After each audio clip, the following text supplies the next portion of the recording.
Oh, hi. I didn't see you there. I hear you're writing a paper. Perhaps there are things that you need to know to traverse the great terrain that is a paper.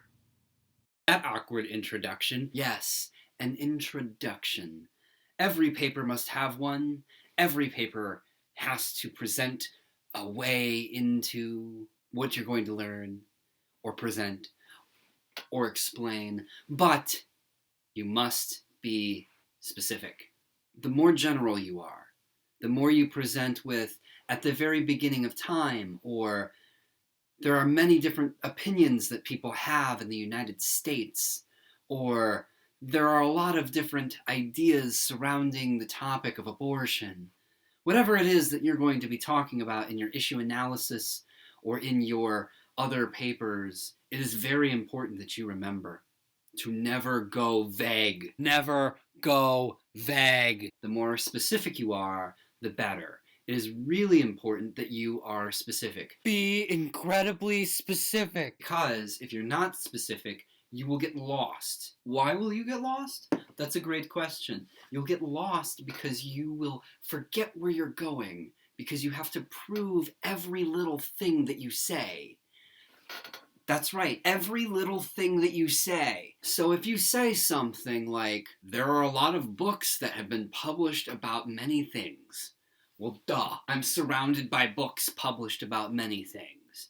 What you have to present is how a particular book talks about a particular thing, because that's what you're going to talk about. You're going to talk about a particular thing. Your introduction is meant to set the scene or set the stage for what it is that you're going to talk about. So you're going to present a way for us to enter into the topic. If you were to think about this as if you were in a library. Hey, what's that guy doing over there? Why is he standing up? Gun control is happening! That all grabs our attention, but it's crazy. It's bonkers, because what it actually is doing is it just instantly jumps into something. When yelling out your topic almost instantly without setting a scene, you leave us without a context. And so we instantly assume as an audience that what we're going to receive from you is arguments for a particular point of view or constant fear-mongering.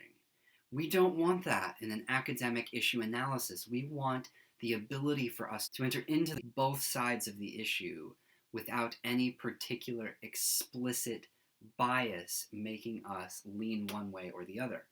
We want to present these as arguments for both sides. And then eventually in this paper, you're going to move into a discussion of your viewpoint.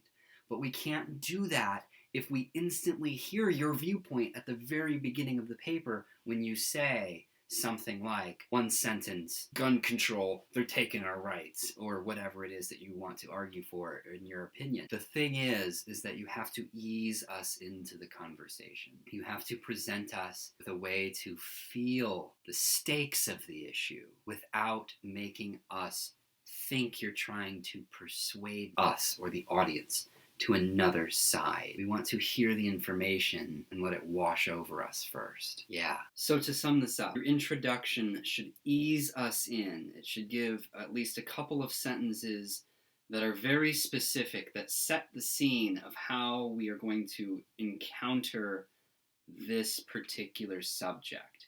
You're going to do it in such a way that presents the subject as it is. You're not going to give us a whole bunch of history or something that's leading us to accept one side or the other. And you're going to maintain